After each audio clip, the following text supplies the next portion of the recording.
ungejua kabisa ni huyu James, huyu Dorcas, huyu anaenda kuwa mfalme au malkia, ungemleaje au kumtendeaje? Je, hiyo ingebadili namna unavyoishi naye? Ndio, hapana? Yes. Kwa Mungu anapotumia neno hanok, dedicate, consecrate, weka wakfu, anataka uwe na huo mtizamo kwamba huyu naye mlea, huyu naye mfundisha, huyu naye mhudumia kwenye wazo la Mungu ni kitu kilichowekwa wakfu chenye makusudi makubwa katika mpango wa ukombozi wa Mungu. Na bahati mbaya tukizungumzia mpango wa ukombozi na maagano, tunafikiria wachungaji, wainjilisti, sijui masagani, mambo ya ajabu kabisa. Every profession kwa dhana hii imewekwa wakfu kufanya agano la Mungu lieleweke kwa mataifa yote na wao wapate wokovu. Whether wewe ni engineer, whether wewe ni doctor, whether wewe ni yoyote yule katika hiyo field yako, Mungu amekusudia uwe wakfu kwa kazi ya kufanya agano la milele la kukomboa watu, liwaokoe wote wanaokuzunguka. Na hiyo idea alitaka iwe katika akili ya kila mlezi, mwalimu na ambaye anashughulika na akili za watu.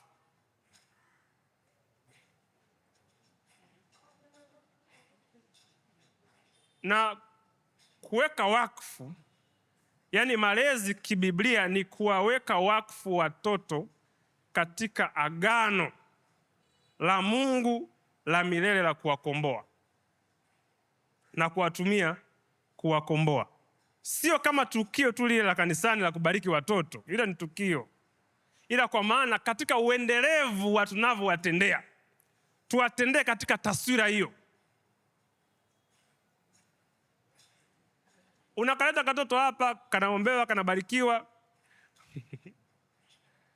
Kakishatoka hapo, unakaona kama vile ni distraction kwenye mipango yako mikubwa ya kutoboa. Unaona kama nikakizingiti haka, ngoja nifanye mapema kadri ninavyowezekana, nikatupe daycare chap ili nifanye plani zangu haraka. Unakaombea paka naweka wakfu, ukitoka hapo kakilia tu, wewe dada fanya kazi, njoo. Kiasi kuna watoto wako attach zaidi na maids kuliko wazazi wao. Ni changamoto hiyo kubwa, lakini ambazo tunatazama hivyo katika uendelevu wa maisha yao yote, tuwaone kama watu ambao wameitwa kwa kusudi kubwa ambalo Mungu amekusudia. Maana ya pili ya neno mlee, train up, hanok, hilo neno ukilinganisha lugha linafanana na maneno matatu ya Kilatini: educare, educere, educantam, ambapo neno education au elimu limetokea hapo. Na haya maneno kwa Kilatini yana maana zifuatazo. Yana maana ya dragging out, yana maana ya nourish, yana maana ya bring up, na yana maana ya bring forth. Nitaelezea. Maana ya kwanza ni drag out, kutoa nje, kudrag out. Yani hapa natezeka, ningepata kitu cha kuvuta, yani hivyo, kudrag out, yeah. Maana ya pili, nourish, kulisha. Maana ya tatu, to bring up au kulea, sasa hiyo ambao tumezoea Waadventista wa Sabato. Maana ya nne, to bring forth, kuleta nje. Kwa lugha nyingine ni kwamba mtoto sio empty plate, sio sahani tupu au karatasi nyeupe, kwamba unaweza tu utakachoandika. Simekuwa mnaambizana kwenye Mastagadi punga mkono ya kwamba mtoto bana ni karatasi nyeupe, yani ukiandika, acha uongo. Mtoto sio karatasi nyeupe au sahani tupu. Mtoto, ngoja niseme Kiingereza afu nitatafsiri vizuri. The child's brain is not an empty slate The child's brain is an active cosmos of potential, flaws, and possibility that extend beyond their timeline. Mtoto sio karatasi nyeupe, ila ni ulimwengu active, massive cosmos. Yani ushaona wangapi mnaangalia zile documentaries za universe, stars zina collapse, zinalipuka, mnaangalia zile? Asa like that. Hiyo idea ndio je kichwa ninapotumia ulimwengu. Ni kama yale ni ulimwengu mtata active ambao umejumuisha potential, uwezo asilia, umejumuisha kasoro, makosa, na umejumuisha pia possibility, uwezekano wa kuwa, ambao uko beyond, uko nje ya muda wao watakaoishi. Si unajua unapozaliwa unarithi vinasaba 500 kutoka kwa wazazi wako. Unafikiri vinakuja tu kavukavu?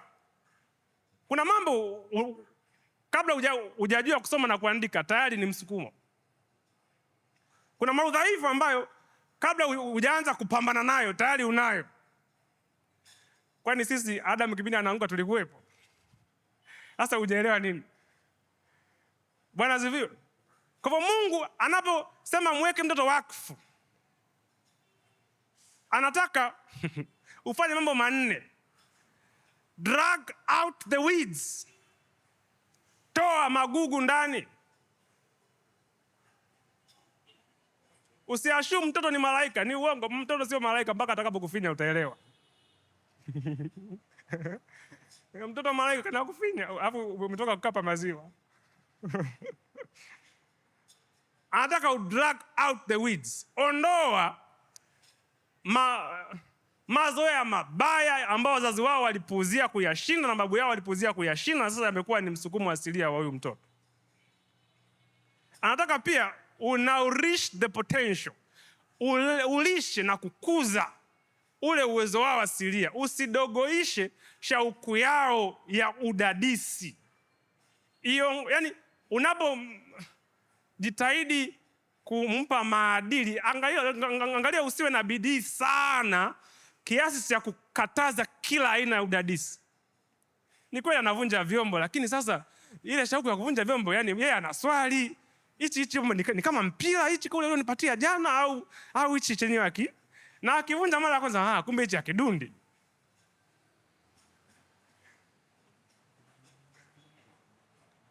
Anataka pia bring out up giftedness.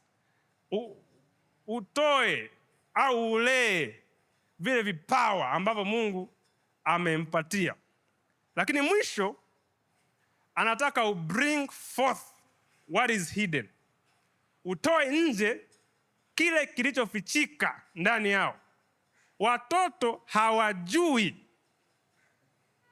wanaweza nini mpaka utakapowaambia. Watoto hawajui uzito wa tatizo mpaka watakapoona reaction yako. Umewahi kuona mtoto analia, alafu ukamfuata akaanza kulia zaidi? Yaani mtoto analia lakini hajui kwamba alipoanguka ameumia sana. Wewe ndio unajua. Sasa unakuja umepanic. Kumbe nimeumia sana. Analia zaidi. Kwa sababu hana hiyo akili ya kungamua kiasi. Anakuangalia na kupitia wewe anatambua kilichonipata ni kikubwa au ni kidogo. Kwa hivyo kazi ya malezi ni kazi tukufu kuliko zote. Sasa tutawezaje kuifanya hii kazi ya kuogofya, hii kazi ya kutisha ambayo Mungu ametuita wito wetu huu mkuu? Maandiko yanajibu na kusema kwenye kitabu cha Mithali 13 mstari wa 15 na 16, good understanding gains favor. Ufahamu upata kibali. But the way of unfaithful is hard. Lakini njia ya wasioaminifu ni ngumu. Every prudent man acts with knowledge. Kila mwenye busara anatenda kwa maarifa. But a fool lays open his folly. Lakini mpumbavu hudhihirisha upumbavu wake. Kwa lugha nyingine, unahitaji mambo mangapi? Mawili. knowledge and understanding. Unahitaji maarifa na ufahamu ili kuweza kutimiza ili jukumu ambalo Mungu amekuitia. Na nina argue kwamba unahitaji maarifa na ufahamu wa mambo matatu. Unahitaji maarifa na ufahamu mambo mangapi? Ila nitaelezea moja kwa sababu za muda. Nafikiri baadaye wale ambao mtapata hii document niliyoandika mnaweza mkaona kwa mambo huwa yaishi. Amina. Yeah. Jambo la kwanza ambalo unahitaji maarifa na ufahamu wake ni brain development. Namna ambavyo akili inakuwa. Mzazi wa Mungu hauhitaji PhD kuelewa ubongo unaofanya kazi. Unaelewa? Yaani kwenye ulimwengu wa sasa hivi hauhitaji miaka 4 kuelewa ubongo unaofanya nini? Jifunze. Sitaelezea. Jambo la pili ambalo inabidi uelewe nguvu ya kuzingatia ambayo nitaielezea leo, na jambo la mwisho inabidi uelewe namna ambavyo malezi ya awali yanatabiri maisha ya baadaye. Childhood template. Hilo sitaelezea pia leo. Leo mniruhusu nielezee jambo moja tu, nguvu ya kuzingatia. Na hapa ndipo nitagusia ile mada ile ya mzazi mmoja. The power of attention. Naomba kusoma Biblia, kitabu cha Kutoka 2 mstari wa 4. Kutoka 2 mstari wa 4. Kutoka 2 mstari wa 4. Maandiko yanasema the baby's sister stood a short distance away to see what would happen to him. Story ni kwamba Musa amezaliwa na wanaume hawahitaji katika nchi ya Misri. Ila kumficha wakaamua wamweke kwenye kisafina kidogo, alafu wamweke kwenye ule mto, baadaye wafuatilie ili kuweza kumlea. Na hili fungu inaelezea kwamba dada yake Musa, Miriam, alikuwa amesimama kwa umbali mfupi akimzingatia, akimtazama Musa kwenye kisanduku, kwenye kisafina. Musa tunayemjua leo asingezingatiwa, historia isingemkumbuka, angechanganyika na watu wengine na isingejulikana. Ila ni kwa kumzingatia huku ndipo kulihakikisha identity yake, utambulisho wake. Kwa kumzingatia huku ndipo kuliwapatia fursa ya kutengeneza mpango mwingine wa kiintelijensia wa kumrejesha na kumlea. Nguvu ya kuzingatiwa ndio nataka nizungumzie kwenye sehemu ya mwisho ya wasilisho, kisha nitaruhusu maswali.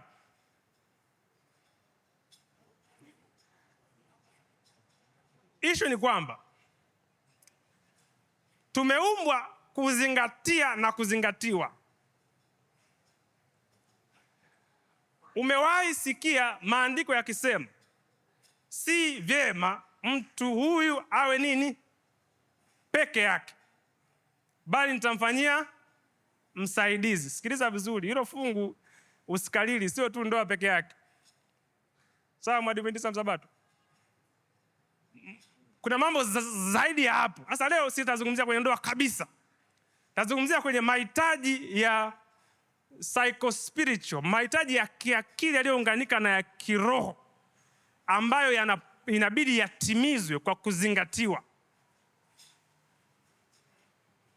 Ili mwanadamu atambue hadhi yake, lazima azingatiwe na mwanadamu mwingine. Yaani kwa lugha nyingine, mwanadamu asipozingatiwa anakufa. Kuna watu sasa hivi tunajiona tuko independent sana. Yaani tuko huru sana. Kwa sababu hatuishi nyumbani tena, tuna maisha yetu. Mimi nakwambia acha huo ujanja wako huo. Ulitokana na kwa sababu ulipozaliwa tu hawakukuacha. Walibaki pale around, wakakupiga na picha, wakakaa na wewe karibu, wakakunyonyesha, uwezi hata kujigeuza. Sasa hivi unapendeza tu, Mungu anakuona. Ulizingatiwa ndio maana uko hai. So kuzingatiwa kwa mwanadamu ni survival. Bila huko huwezi kuishi. Na kuna tofauti kati ya wanadamu na wanyama wengine. Ng'ombe anapozaliwa tu, ndani ya nusu saa mpaka saa moja anaanza kutembea. Huyo ni ng'ombe. Samaki wanapozaliwa tu, wanapozaliwa kwa maana ya mayai yale, ndani ya dakika chache wanaogelea. Ndege ndani ya masaa machache wanaanza kujivutavuta na kujaribu kuruka. Mwanadamu itamchukua miezi 6 mpaka 12 kwanza kusimama. Kati ya ng'ombe, samaki na ndege, nani tegemezi kwa muda mrefu? Sio mwanadamu, ni wewe.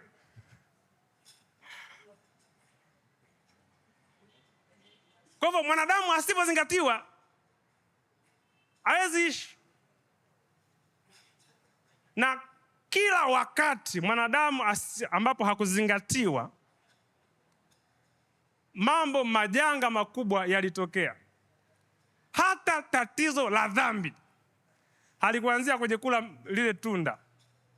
Ilianzia kwa wajibu, kwa kupuuzia wajibu wa kuzingatiana.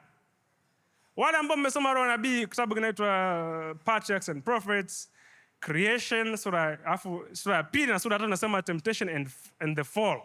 Kinasema Mungu alikuwa akiwatembelea wakati wa jioni. Kila siku Mungu alikuwa anawazingatia. Peku Mungu anakuja kabisa, wanamuona, wanamshika mkono, huenda wanakimbizana, maybe, msinukuu, lakini hapa anawazingatia. Na tunaambiwa malaika walikuwa wakiwafundisha. Wanaambia, sasa sikilizeni watu, mambo yasiyo mengi. Kuna jamaa ameshaanguka. Nini?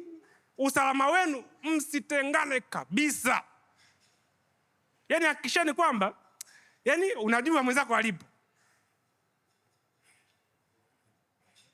Ila tunamsingiziaga Adamu kwamba hakudanganywa. Adamu alifanya kosa kubwa zaidi. Alipuuzia wajibu kama kuhani wa familia, kama kiongozi. Ilibidi ajue nani yuko wapi, wakati gani, anafanya nini. Na sisi dhamiri zetu hizi ambazo zimeathiriwa na miaka 6,000 plus ya dhambi, huwa kuna wakati tunahisi mambo wakati hatuna uhakika, na baadaye tunagundua hayo mambo tulivyohisi ni ya kweli. Umewahi kuhisi kuna shida nyumbani pasipo kuambiwa taarifa yoyote, na kugundua hiyo shida kweli wakati ule unahisi ilikuwepo? Yaani uko hapa, ila kama vile kuna kitu kibaya sana katokea labda Iringa kwa mtu wako wa karibu sana. Sikio kaisi, mbona kama vile nahisi sintofahamu hivi? Na ukipiga simu nakuta ni kweli. Sasa ikiwa dhamiri zilizoathiriwa na dhambi kwa maelfu ya miaka zaweza kukisia hatari pasipo kuambiwa, si zaidi sana dhamiri safi isiyo na dosari ya dhambi ya Adamu kabla hajaanguka? Do you think Eve alipoenda mbali na Adamu, dhamiri ya Adamu haikumstua? Just think. Hivi unafikiri Adamu hakuanza kuwa na hivi, yuko wapi mama huyu? Lazima conscious yake ilisumbua, lakini ndo kujikaza ile, si unaelewa? Tulime tu hapa, tulime. Na Eva pia hivyo, hatua moja ikifuata nyingine alikuwa na tashwishi, ila ninachokifanya ni dangerous. Lakini sasa Mungu muumbaji kaumba vitu vingi bana, twende. Kwa long before hajakutana na shetani face to face, dhamiri zao walizipuuzia. Walipopuuzia kuzingatiana na kuitikia mwitikio wa kumzingatia mwingine, wakawa vulnerable, wakawa rahisi kuvamiwa na kuharibiwa.